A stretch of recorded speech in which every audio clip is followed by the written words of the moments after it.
Wedding day, my phone buzzed just as the makeup artist was fixing my veil. One new text from my mom: "Don't expect anyone." No emoji, no explanation, just that.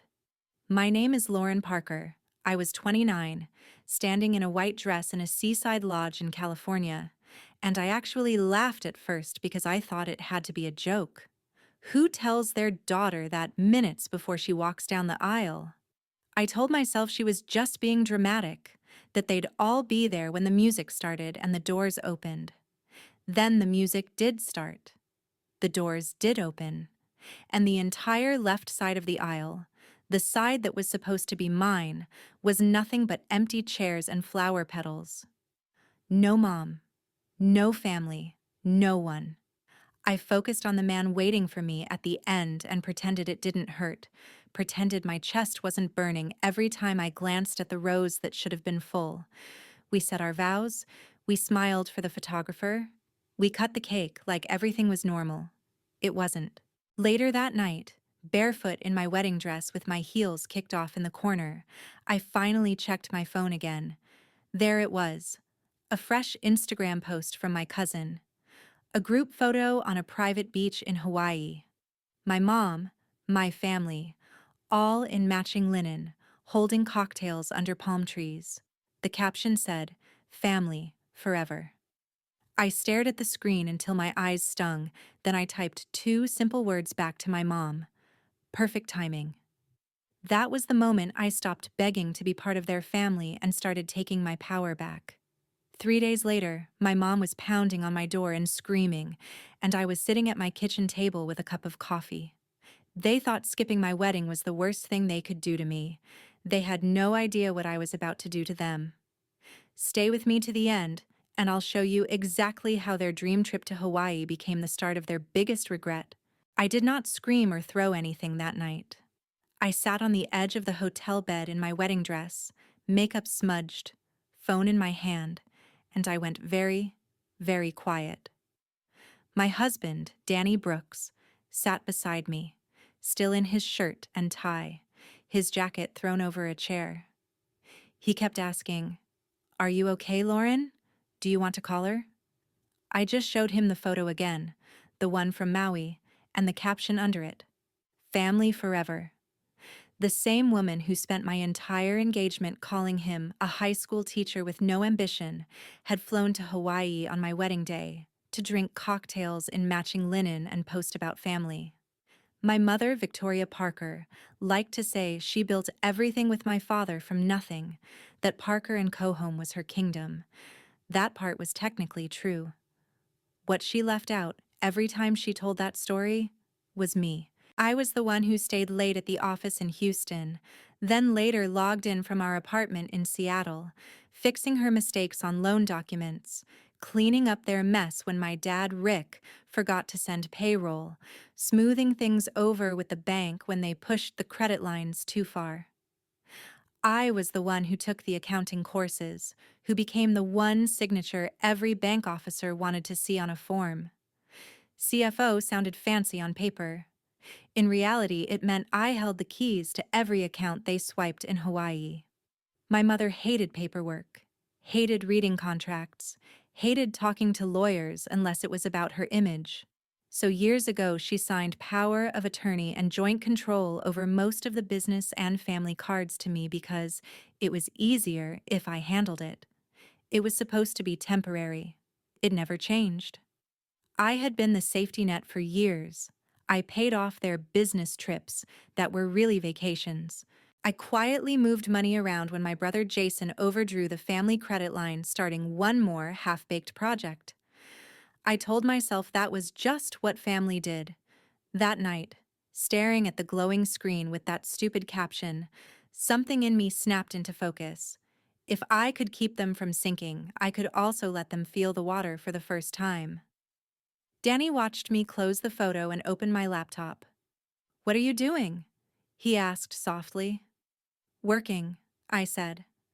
My voice sounded calm, almost bored, but my hands knew exactly where to go.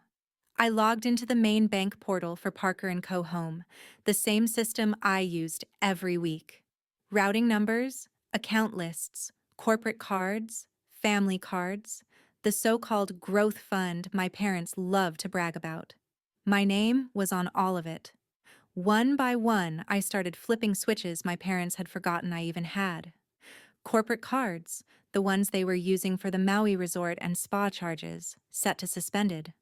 Authorized users removed. Access from their personal logins disabled. The Parker Family Growth Fund, the one Jason was already counting on to open his flashy restaurant in Austin, placed on hold pending review. Automatic transfers to my parents' travel account paused. I emailed the bank manager, a man who had seen me drag my parents through 3 near disasters, and told him I was initiating a review of all shared accounts and would not be approving any new charges without my direct consent. Danny sat beside me in silence for a while, then tried to joke. "So this is what it looks like when the CFO is mad?" I laughed, but there was no humor in it. "This is what it looks like when I stop fixing things," I said. We ate leftover wedding cake straight from the box in bed. He held me while I cried for a few minutes, not just about the photo, but about every time my mother had called him not our level. Every time my father had told me to be reasonable and think about the business over my own life. Then, sometime after midnight, my phone lit up on the nightstand. Group chat, Parker fam. First message, anyone else's card not going through? Then, my room just said the card was declined. Then, what is going on with the business account? I turned the screen face down and went to sleep. I knew this was only the beginning. The money was the first thread. 3 days later, when my mother was pounding on my apartment door in Seattle, that thread would already be unraveling. 3 days after the wedding, Seattle was gray and wet, the kind of morning where the rain hangs in the air like a sulk. I was standing in my tiny kitchen in an old brick building, pouring coffee into my favorite chipped mug, when someone started pounding on the door so hard the frame shook. Danny was still half asleep in the bedroom. I knew exactly who it was before she even opened her mouth. "Lauren, open this door right now." My mother's voice cut through the hallway like a fire alarm. I took one slow sip of coffee, set the mug down, and walked over. When I opened the door, Victoria Parker practically fell into the apartment. She still had a faint tan from Hawaii, still wore a linen dress and big gold earrings, but her face was flushed red with fury. "What did you do?" she hissed, eyes wild. "What did you do to the accounts?" I stepped back, letting her stomp into the living room. She didn't even say hello, didn't ask about the wedding she'd skipped. "Good morning to you too," I said quietly. "Don't play cute with me," she snapped. "The hotel in Maui said the corporate card was declined, the resort charges bounced, my spa appointment didn't go through. I had to use my personal card to get us out of there like some regular tourist. Do you have any idea how humiliating that was?" I watched her rant about the inconvenience of not being able to charge first-class tickets home to the business, how the manager at the resort had looked at her differently when the card was declined. She said the word declined like it was a slur. Not once did she say the words wedding or sorry. "You chose a beach over my wedding," I said finally, my voice flat. "You chose my ties and matching outfits over watching your daughter get married." "So yeah, I know exactly what I did." She scoffed, rolling her eyes. "Oh, come on, Lauren, it's one day. We told you that date wasn't great for us. You insisted on that stupid lodge. We had a family trip planned for months. You're really going to burn everything down over a small event?" I actually laughed. "My wedding is not a small event," I said. "And you didn't have a trip planned. You booked it after I sent the save the dates. You just didn't think I'd ever call you on it." She jabbed a finger toward me. "You ungrateful child. After everything your father and I built, you think you can just shut off the money because your little feelings are hurt? You think you can embarrass us like that? You fix it. Today. Call the bank, turn everything back on, and stop being dramatic. And while you're at it, you should really think about what you're doing with that teacher." He is not good for our name, Lauren. He is not our level. Behind me, Danny had come out of the bedroom, barefoot, in an old t-shirt, hair messed up, looking more decent than everyone in that Maui photo combined. He started to say something, but I held up a hand. I was done letting her talk about him like he was a stain. First of all, I said, Danny is my husband. You didn't show up, but it still happened. Second, I didn't embarrass you. You did that all by yourself when you chose a family forever photo op over your actual family. Third, I'm not turning anything back on. Her jaw dropped. You don't have a choice. This is our company. And I'm the one whose name is on every signature the bank cares about, I replied. You handed that power to me years ago because you didn't want to read contracts. You just assumed I would always protect you, no matter what you did to me. Her voice went up a notch. You wouldn't even have that job without us. You owe us loyalty. Loyalty goes both ways, I said. You skipped my wedding to go sip piña coladas on a private beach and post about family forever. That was the day you cashed out my loyalty. For a second, just one, I saw something like panic flash across her face. Then it hardened again. You're being insane.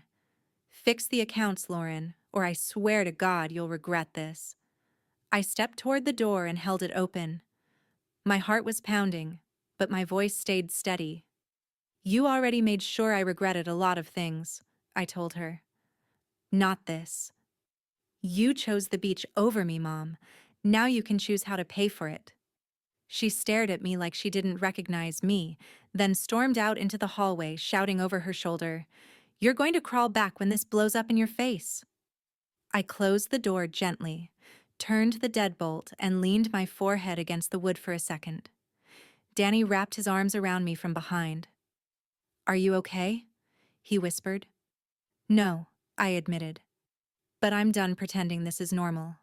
I went back to the kitchen table, picked up my coffee, and opened my laptop again. The temporary freezes I'd put on over the wedding weekend were just the beginning.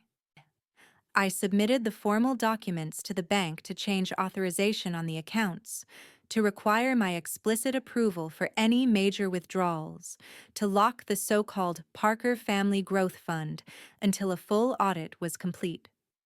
While I was at it, I pulled up a loan I'd always assumed was a business vehicle, and for the first time looked closely at the paperwork. My mother had used my name and credit to finance her latest luxury SUV without ever telling me. There was a box right there that allowed a cosigner to be removed if they didn't consent.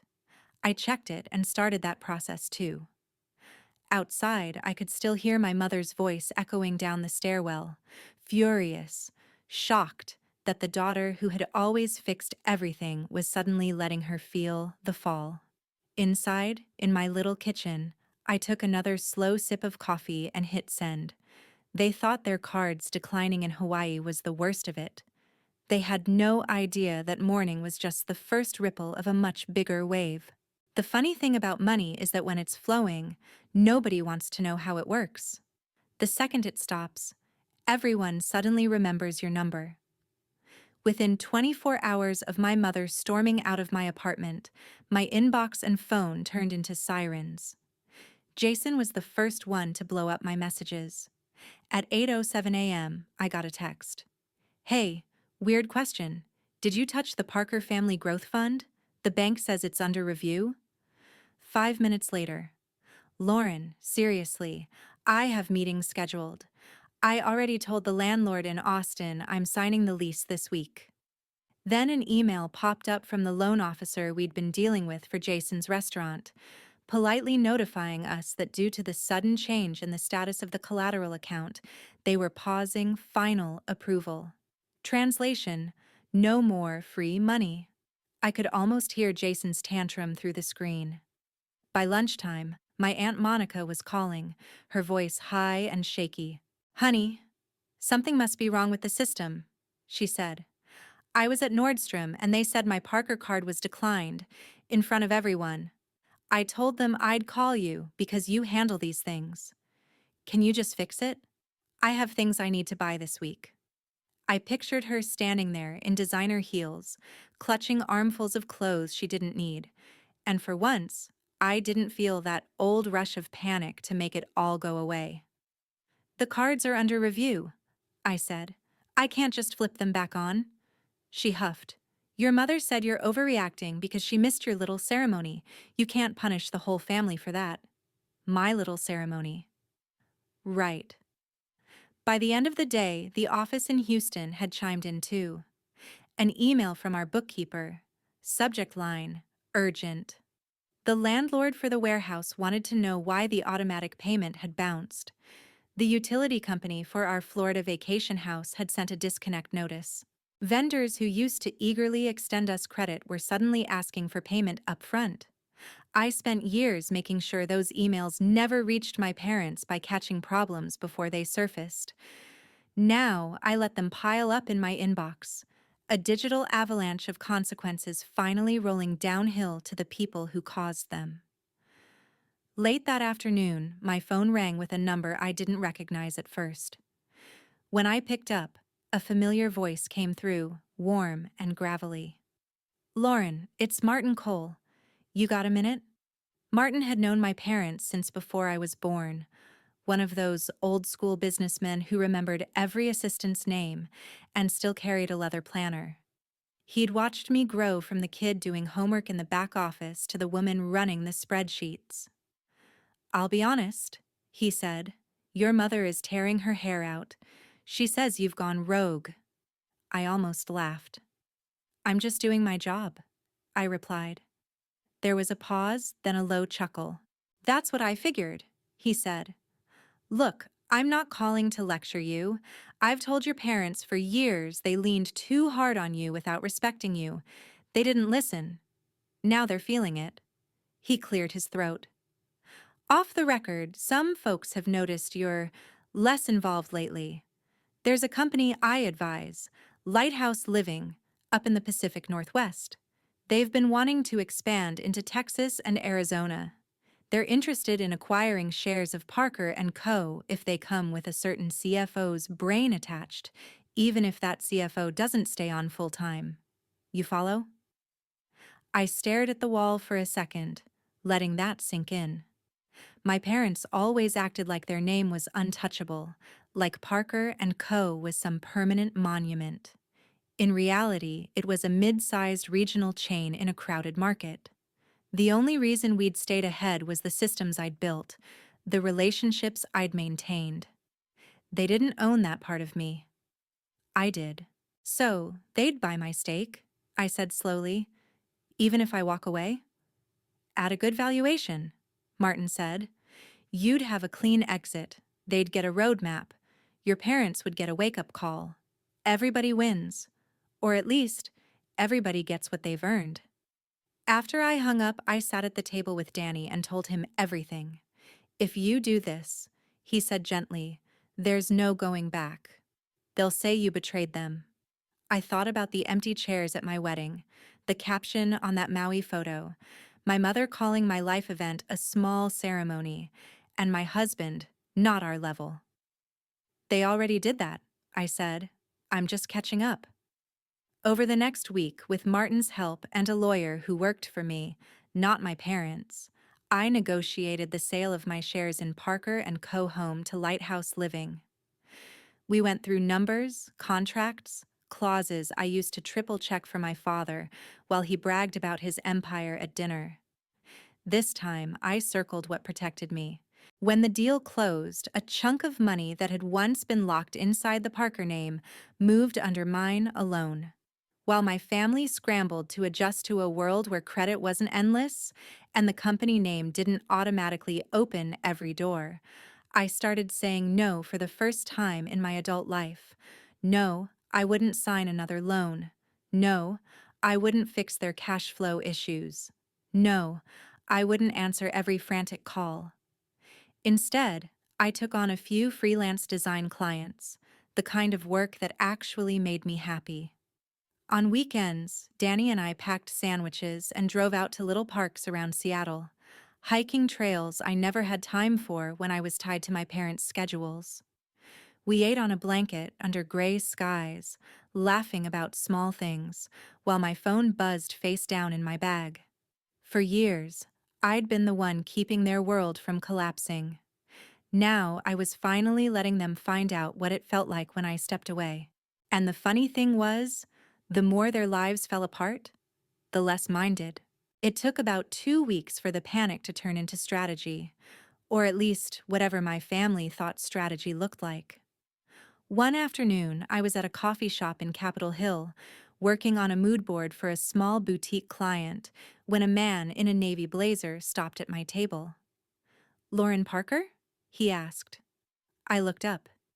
It was one of my father's golf buddies, a financial advisor named Tom I'd seen a dozen times at charity galas. The kind of man who always smelled like expensive cologne and country club lunch. "Your father asked me to talk to you," he said, sitting down without waiting for an invitation. He thought a neutral voice might help. I almost smiled at the word neutral. "Go ahead," I said. Tom folded his hands like he was about to offer me a mortgage. "Look, everyone agrees mistakes were made," he began. "Your mother knows she hurt your feelings about the wedding, but you've made your point, right? The cards, the accounts, the sale to Lighthouse, that scared them. They're ready to talk about making changes, bringing you back into the fold in a more appropriate role." I raised an eyebrow. "More appropriate than CFO?" He cleared his throat. "They're willing to offer you a very generous compensation package, a new title, full control over the financial side, even some performance bonuses if you return to Parker & Co. and help stabilize things. There is, however, one concern your parents asked me to mention delicately." I waited. "Your husband," he said finally. "They feel that his background doesn't align with the image they're trying to rebuild. The circles they move in, the investors they're courting. It sends a certain message. If you were willing to reconsider that relationship, it would go a long way in convincing them to fully restore your position and your share of decision-making."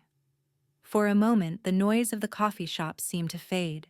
It wasn't even surprising, not really, but hearing someone say it out loud like it was a reasonable clause in a contract still made my stomach turn.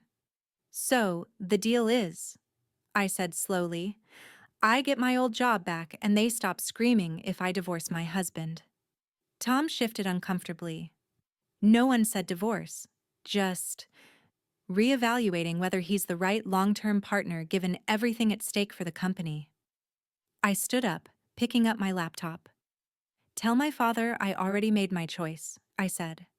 "And tell him there is no amount of money that makes me trade in my marriage for his image." Tom called after me, saying I was letting my emotions ruin my future. I almost laughed. My future was the first thing in years that didn't belong to them. That night, Jason sent an email with the subject line, "Can we start over?" The first 2 paragraphs sounded almost like an apology, talking about how he understood things got heated and he could see how the wedding mix-up looked bad. Then came the real reason he was writing. He needed the growth fund unfrozen because his restaurant deal was time-sensitive, and this was his one shot. If I really loved him as a sister, I wouldn't let my issues with Mom ruin his dream. I stared at the screen for a long time before replying. I told him I hoped he found a way to open his restaurant one day, and that I believed he could, but that I wouldn't be putting my name, my credit, or my work behind any more family ventures. I hit send and waited for the explosion. It didn't take long.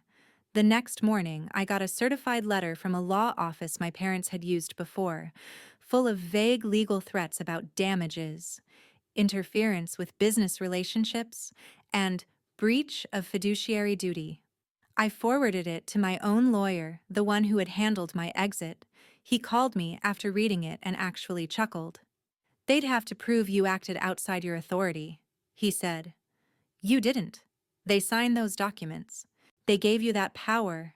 And if we go to court, all the emails about them skipping your wedding and calling their trip a higher priority than your life event become part of the record. They don't want that smoke." Meanwhile, The loan I'd pulled my name from for my mother's SUV finally processed. I got a notice from the bank confirming I was no longer attached. 2 days later, my cousin Chloe posted a story of my mother at the dealership, red-faced, arguing with a salesman while her luxury SUV sat behind her with a big repo sticker in the window. The caption just said, "Rough week for the Parkers." I should have felt bad. I didn't.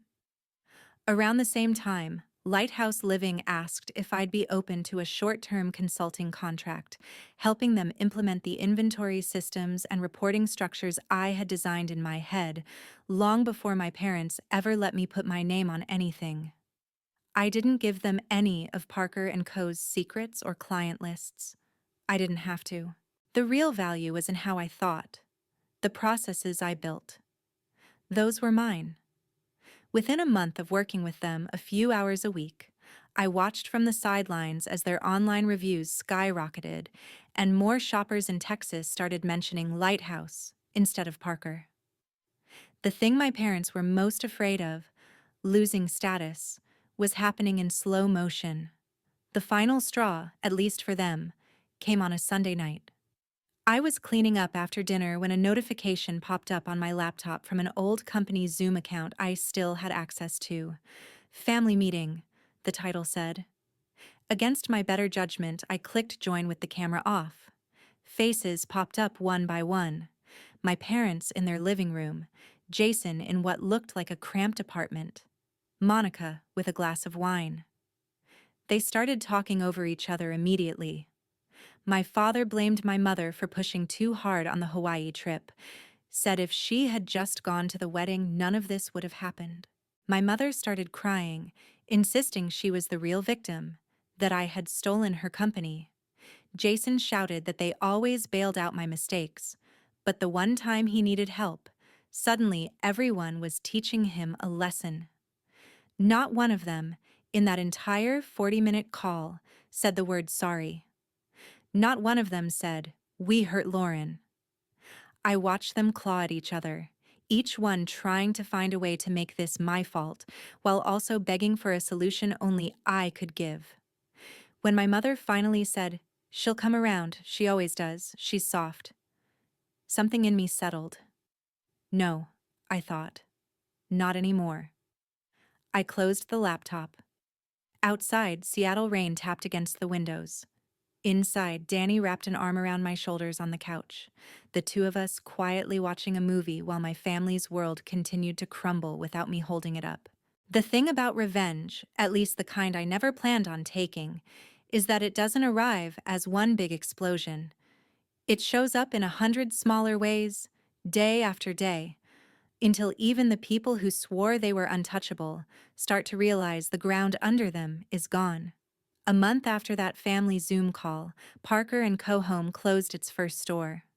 Officially, the statement said it was a strategic consolidation in Arizona. Unofficially, I knew exactly what it was.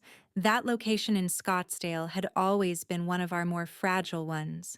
Without the safety nets I used to pull, without the quiet deals I used to make with vendors and landlords, they couldn't keep up.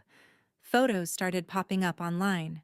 A handwritten closing sign in the window, half-empty shelves, a comment under the local news article that made my stomach flip. Didn't their own daughter get married and they all went to Hawaii instead? Someone wrote. Looks like karma. I hadn't told that story publicly. People talk. Employees talk. Nothing stays hidden when you treat everyone around you like they're disposable. The Yelp and Google reviews began to shift, slow at first, then in a wave. Mixed in with the usual complaints about shipping delays and paint colors were sharper critiques. Love their products, but can't support a business that treats their own family like that. Heard the owners ditched their daughter's wedding for a vacation. Gross. My parents had always cared more about image than numbers. Watching that image crack was probably worse for them than any balance sheet. Around that time, I got a call from a number tied to an old Houston bank. I almost let it go to voicemail, then answered. The woman on the line introduced herself as an officer managing several older trusts. "Ms. Parker," she said, We've been trying to reach you about an account in the name of Eleanor Hayes, my grandmother, my mom's mother. The only person in that side of the family who ever sat through my school plays and actually asked how I was doing instead of how my grades were. My chest tightened. The officer explained that before she died, my grandmother had set up a trust, one my parents had never mentioned. It had a condition baked into it. The principal wouldn't be released until I had been financially independent from Parker and Co. for at least 2 consecutive years, with documented proof of income from work unrelated to the family business. According to the records, the woman said, you've met that condition.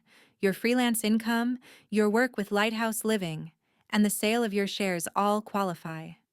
Your grandmother structured it this way, so no one in your family could touch the funds except you. She paused. She also left a note attached. Would you like me to read it? I sat at my kitchen table, fingers tight around my mug, and listened as she read my grandmother's handwriting out loud. Ellie's voice came back to me in every line. She wrote about watching my mother become obsessed with status, about seeing me carry more and more of the load while getting less and less respect. If they ever choose themselves over you, the note said, I want you to have a way out that they can't control. Use this to build a life that has nothing to do with their pride. Don't look back unless it's to be proud of how far you walked. By the time the banker finished, my eyes were wet. This was not money I took from my parents. This was money someone gave me precisely so I would never have to ask my parents for anything again.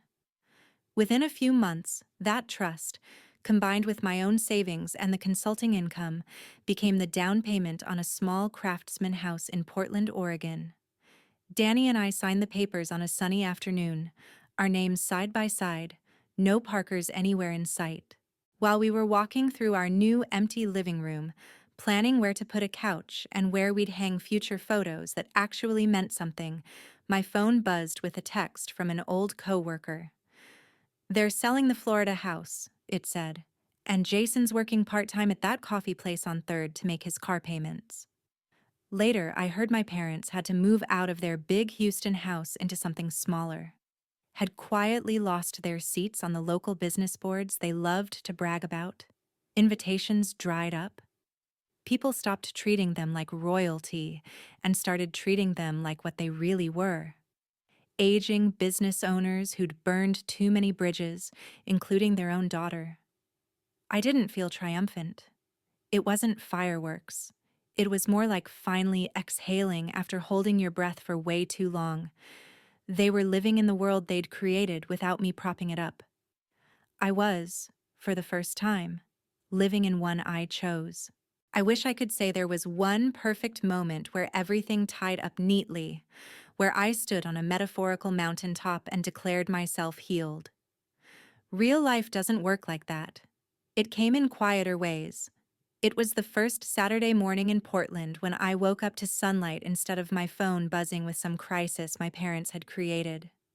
Danny was already in the kitchen, burning pancakes just a little, playing some old playlist from when we first started dating. I walked into our tiny, messy Hours kitchen and realized I didn't have to check any company dashboard, didn't have to answer any panicked email about a shipment, didn't have to juggle our lives around someone else's emergency. It was just us. A few months later, we hosted a backyard barbecue in our new place. Nothing fancy, just a borrowed grill, folding chairs, mismatched plates. Our friends came over with potato salad and cheap beer, people who had shown up for our wedding when my own family didn't bother. At one point, I stood at the back door and watched Danny telling a dramatic story, using his hands, everyone laughing so hard they wiped their eyes. Someone bumped our wedding photo on the shelf and straightened it. I realized the picture was perfect, even without a single Parker in it. It didn't feel like something was missing. It felt like exactly what it was supposed to be. I still heard things, of course. You don't cut off a family like mine without the gossip trying to seep through. A mutual acquaintance mentioned seeing my parents at a much smaller networking event than the ones they used to brag about, staying mostly in the corner. Someone else told me Jason's restaurant dream had been shelved indefinitely and he was talking about moving to a smaller city where the rent was cheaper. Every update came with the same question behind it. Did I feel guilty? The honest answer was no. Sad sometimes. Sure. I mourned the version of family I used to think I had. The one I made excuses for when I was a kid.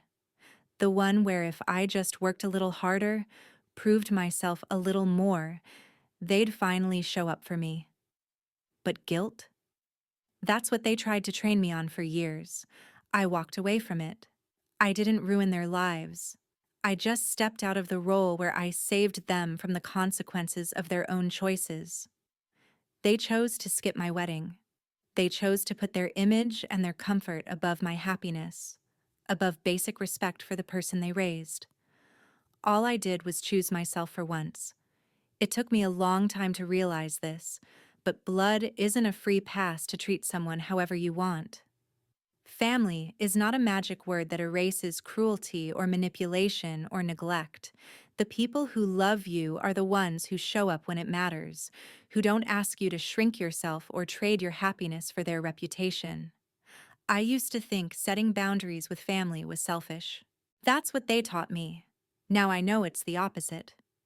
It's how you stop cycles from repeating, how you make sure you don't turn into the kind of person who would skip their own kid's wedding for a photo op on a beach.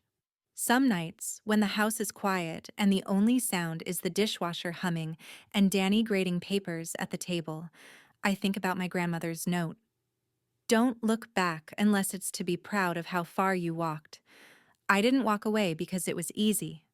I walked away because staying would have meant losing myself piece by piece, forever. If you're listening to this and you have a family that loves you well, I hope you know how lucky you are. Hold on to them. Tell them. And if you're listening and you're stuck in something that looks like love from the outside but feels like control on the inside, I want you to hear this. You're not crazy for wanting more. You are not disloyal for wanting respect. You are not selfish for drawing a line. Sometimes the bravest thing you can do is stop begging people to see your worth and start living like you already know it. My mom skipped my wedding for a trip to Hawaii and thought that would be the story she'd tell forever. 3 days later, she was screaming at my door because for the first time in my life, I stopped opening it just because she knocked.